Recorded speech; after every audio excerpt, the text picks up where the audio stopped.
Guys, deluded, I'm back again, man, and I swear down, I hate uploading vids. Sometimes I just want to take a break and remove myself from this, but I signed up for this. I have to take the rough with the smooth. Information is always available to us at any given period. Now, you've obviously seen Chambers' new deal, the Wilshere nonsense. I've bought a whole host of vids, but I got someone added me and they're like, oh, Dragomir's leaving Arsenal. I must admit, I did have the feeling because all the other young players, some of them returned to the club. Dragomir via his Instagram, I can't lie, it's petty, guys, but I had to unfollow him. He's not Arsenal no more. He was still in Romania, so it did look like he wasn't signing a new deal. But one of the guys added me and confirmed it. And then I looked on Arsenal.com and I see, all right, cool. It's almost the 1st of July. Everyone knows the 30th of June, 1st of July is really the end for all contracts. So we was going to hear some official confirmation. Dragomir's left. He's 19 years of age, turning 20. I mean, from an Arsenal fan point of view, of course I wanted him to stay. He plays exactly like Jack Wilshere. I believe he's someone with genuine potential. And if I'm him, if I was him off topic, I'd probably go to Holland. He will probably have a lot of Prem clubs after him and he could stay.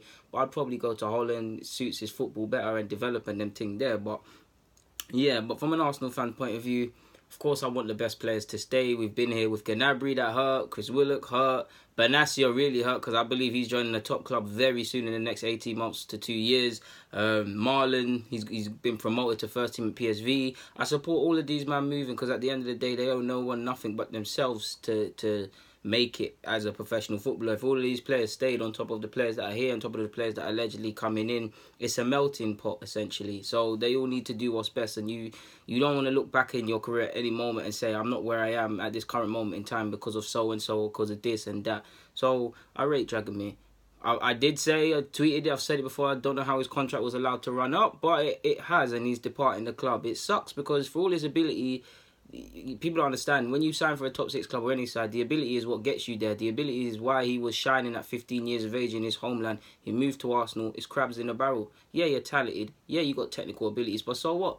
Everyone's got that. So he's had to work, and it did take not similar to Emil Smith, because probably the end of last year, this year, he's shown his way. And Joe Willock, definitely the end of 2 years ago, a year ago, I can't, my chronological order is poor, but there was a period, Joe Willock was in the under-18s, he was nowhere near the under-23s, he broke into the under-23s, and then he got caught with Wenger's sights. He went over to pre-season, and he made his debut the following year, which was last year. So you can see how talent isn't enough. You need to bang the games. You need to make a name for yourself. Everybody needs to know, alright, this was the Dragomir show. This was the Zelalem show, and all it. Zelalem has outlasted Dragomir. Wow. But yeah, it's that show. For many years, Dragomir failed to do that, to be honest. But this year, well, the season that's just gone, it was a turning point in his young career. 19 years of age, turning 20 next April, like I said. In 20 appearances for the under-23s, which he stepped up into, he got 6 goals, 1 assist as they won their title. He's a 10, but he's filled on the flanks. He's even played at left wing-back, which was, I don't know whose example that was. So, yeah, he's departed the club. Ultimately, he needs a clearer path, and for all his ability, the most he's been is called up once for the Europa League on the subs bench where he didn't make his debut. So if I'm him, seeing all of this, seeing that I'm 19, I'm 20, I need to kick on a bit, seeing the amount of talent that's at the club, and there's always scope of bringing through players. If we look at central midfield, there's Maitland-Niles who you could use as inspiration, but past that, you're going up against Aaron Ramsey and all of these talented players in these positions. You can forgive him for considering his future or whatever. It sucks because he was signed for around 100k and he's left for free, so it's not really anything to the club, but he could have made profit. Yeah, man, he probably struggled to impose himself. Like I said, it does hurt me because he is a good player. I mean, not hurt me in the sense I'm gonna cry. These things happen, bro. Like it's not the end of the world. Like I want him to achieve what he can possibly achieve, and we go again. But it is what it is, man. From a non-biased point of view, I see why he left, because he's not made no appearances.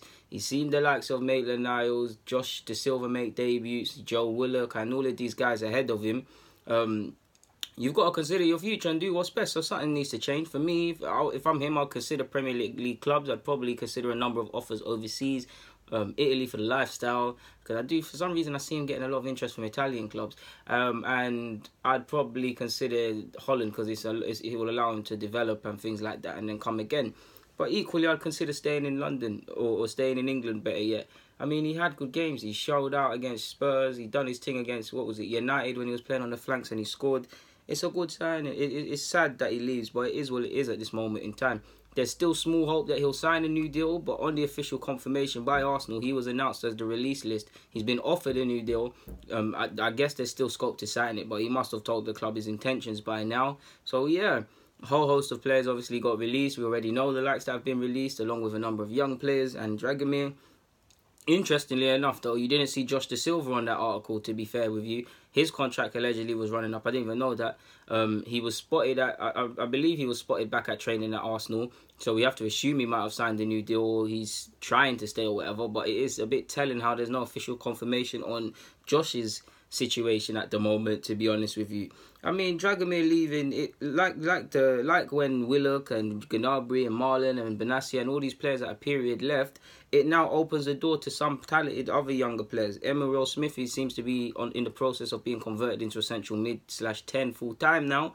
He can step up to the under-23s and do what Dragomir did in the season, like what Dragomir did before that. Trey Coyle, he had a great season before he was officially a scholar. Someone I rate highly. Came through probably first year as an official full-time player. Probably not the best of seasons. He's had injuries and things. These lot can step up and things like that. There's Amici. We've got all multifunctional players and things like that, man. It is what it is at this moment. It sucks to let Dragomir go, but it is what it is, man. We can't be here and crying and things like that. Another telling thing is our young keeper, Arthur Okonkwo. I can't say his name correctly, but if you watch the Arsenal FA Youth Cup against Blackburn, he made his debut. Well, not made his debut, but he played. And he was a bit of a shambles. He fumbled the ball. But he's a young keeper, clearly still raw, someone with a lot of potential. Someone at the likes of Celtic, Leipzig, all of these clubs were looking at him. And it was announced that allegedly official on reports that he has agreed a scholarship at this club. In the same article I'm referring to about Dragomir, that article lists all the scholars and Arthur isn't there. And what's telling enough, I think he would have got a scholarship anyways, but I believe his name's Smith. He's a young England under-16 keeper. So I believe he would have got a scholarship anyways. I haven't seen him play, but on that basis, I believe he probably would have got a scholar anyways because a lot of keepers are departing the club. If the talented keeper that was meant to be given a scholarship hasn't been announced with the new scholar list and another keeper's been given a scholarship, can that be the club covering their races, knowing that the under 18s might need a keeper? My man's leaving. I don't know. Like I said, it's very telling that we've had no official confirmation on Josh Dasliva or Arthur's futures. They're both two talented young players. Potential is a buzzword. A lot of these players at Arsenal and even at Chelsea and Spurs and all these clubs won't make it. But it's about giving them the platform and the path to make it. It's about, if they don't make it from a club's point of view, getting the best money we can and them things there. For the young players, of course, Marlon, Benassia, all these players I've listed, of course they wanted to make it at Arsenal, of course, but these things happen. These things happen. Like, these things happen. You need to, sometimes the path isn't linear. You need to do other things. So it is what it is at this moment in time, man. Like I said, for me, I'm more worried now that Josh Dasliva, who's made 3 appearances, he made his debut around 2015, we haven't heard any official confirmation, to be fair, people. But there's not much more to be said, man. Hopefully I'm going to take a break from YouTube and things like that. I'm probably lying. I've got a whole host of vids that I could upload and things like that. I've got one about Ozil, one about how he's being used by far rights. I've got, what else have I got? I've got one on 2026. I've got quite a few, man. One about a couple, man. If you want me to drop them, just let me know, man. But I feel I'm letting out too many vids because there's too much information passing through Arsenal fans' feeds and that. But yeah, man, guys, deluded. Get in the comments, subscribe, do the rest, follow me on my socials. People keep asking me about t-shirts. I ask anyone who's actually got a t-shirt. Like, if you want a t-shirt, email deludedgooner04@gmail.com or comment or get me on Twitter and I'll either meet you or we'll deal with the postage and packaging. I even sent out a couple today. So yeah, shout out to yous that done it, man. I'm not big like that, and it's a lot, man, seeing everyone supporting the thing. Anyways, guys, deluded. Comment, subscribe, like, share, do the rest. Bye.